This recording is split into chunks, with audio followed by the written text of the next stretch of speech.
Graça e paz a todos que nos ouvem. Eu sou Wilson Silva e hoje nós vamos compartilhar sobre o Evangelho. Vamos tratar sobre o significado, as suas características. Vamos entender melhor sobre esse tema. Apesar dessa palavra ser muito dita, principalmente no contexto eclesiástico das instituições cristãs, poucos entendem o real significado do Evangelho. Portanto, vamos aí tentar aprofundar e entender um pouco mais sobre esse importante assunto.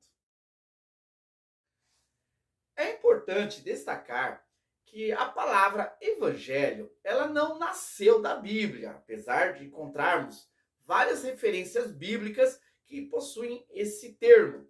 Evangelho também não veio da cultura judaica e muito menos da cultura cristã.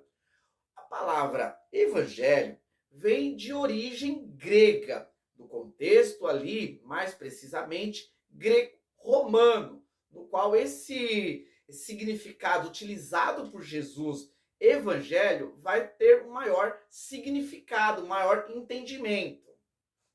Quando Jesus diz aos seus discípulos, ide e pregai o evangelho, ele estava comunicando evangelho dentro da compreensão da palavra naquela época. Claro, quando a gente fala hoje evangelho, muitos têm a ideia, a Bíblia, a palavra de Deus, os 4 livros do Novo Testamento, os 4 primeiros livros, Mateus, Marcos, Lucas e João. Porém, antes, naquela época, quando Jesus estava com os discípulos, a ideia de evangelho estava relacionada àquilo que era dentro do contexto greco-romano. Para os gregos, evangelho era a mensagem que era levada dos mensageiros que iam até o campo de batalha e eles recebiam as informações do que estava acontecendo lá na guerra e trazia de volta para o povo. Então, ao anunciar ao povo as vitórias, as conquistas que o exército grego estava obtendo lá no campo de batalha, aquela fala, aquela narrativa era caracterizada como evangelho. Então, para os gregos, evangelho era a mensagem que o mensageiro trazia acerca das vitórias da guerra que os gregos estavam tendo. Já para os romanos, a palavra evangelho ela vai ser caracterizada como as crônicas do imperador. Isto é, lá no Coliseu, as pessoas iam para ouvir ser narrado as vitórias que os imperadores tiveram sobre os povos. Então, diante do imperador, o orador narrava as vitórias, as conquistas do Império Romano. Isso fazia com que as pessoas pudessem ali ovacionar César e o seu domínio e o seu poder. Nesse caso, quando Jesus está falando sobre o evangelho, o seu evangelho, ele está falando da conquista, não de César, não do império, não do exército grego, mas a conquista do reino de Deus. Ele está falando sobre a vitória de Cristo, a vitória de Jesus, a vitória sobre o pecado, a vitória sobre a morte, a vitória sobre as potestades, a vitória contra os inimigos, contra o mal, a vitória de Jesus, o triunfo de Cristo, que venceu, que triunfou, não através da violência, não através do derramamento de sangue de outras pessoas, mas através do seu amor, que derramou seu sangue precioso, para que através disso a ira de Deus fosse aplacada e que o ser humano pudesse obter vitória contra o pecado.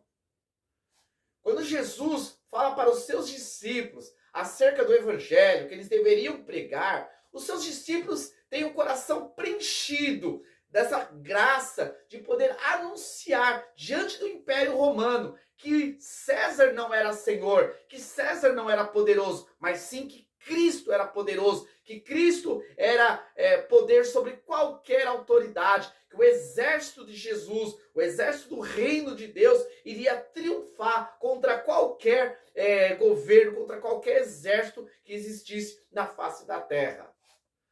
Anunciar o evangelho é falar da grandeza de Jesus, é falar da vitória do Cristo ali na cruz, como Paulo escreve aos Colossenses e diz que lá na cruz ele expôs as potestades em vergonha pública, exatamente através da morte de Jesus e da sua ressurreição. Houve triunfo nos céus e na terra, e Cristo, ele venceu. Por isso, anunciar o evangelho é anunciar a vitória conquistada por Cristo.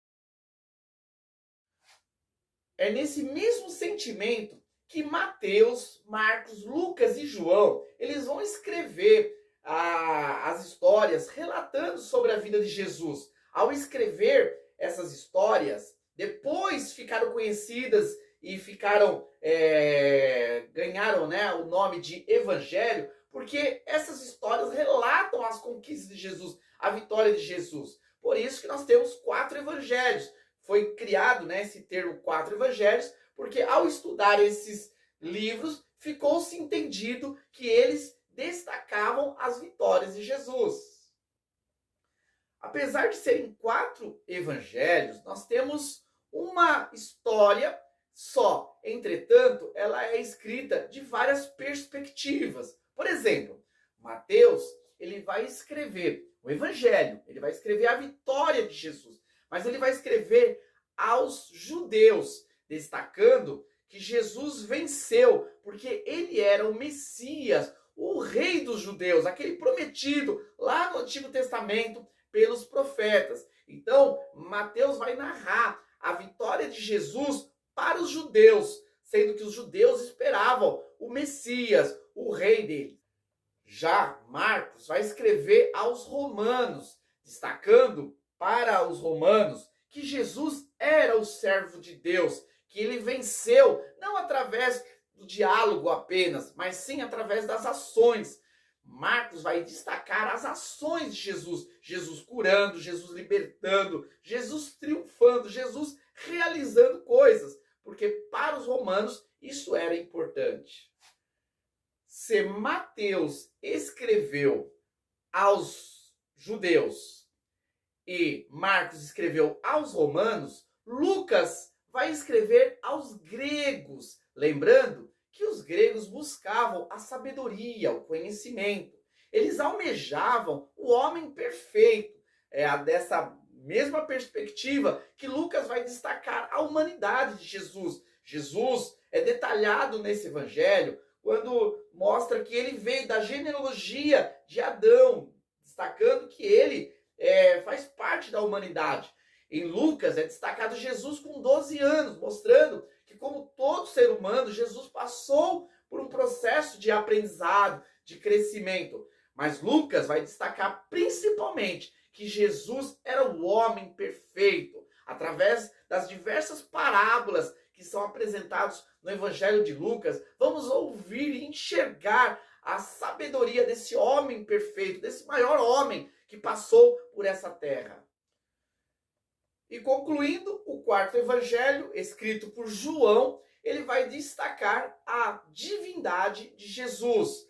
João, ele escreve não para um público específico, afinal, João, como último evangelho, ele foi escrito numa época em que o evangelho já tinha sido espalhado por vários povos. Por isso, João escreve praticamente uma carta mais universal, destacando que Jesus é o próprio Deus, combatendo uma heresia, já que se levantava naquela época dizendo que Jesus, por ser carne, por ser humano, não poderia ser divino.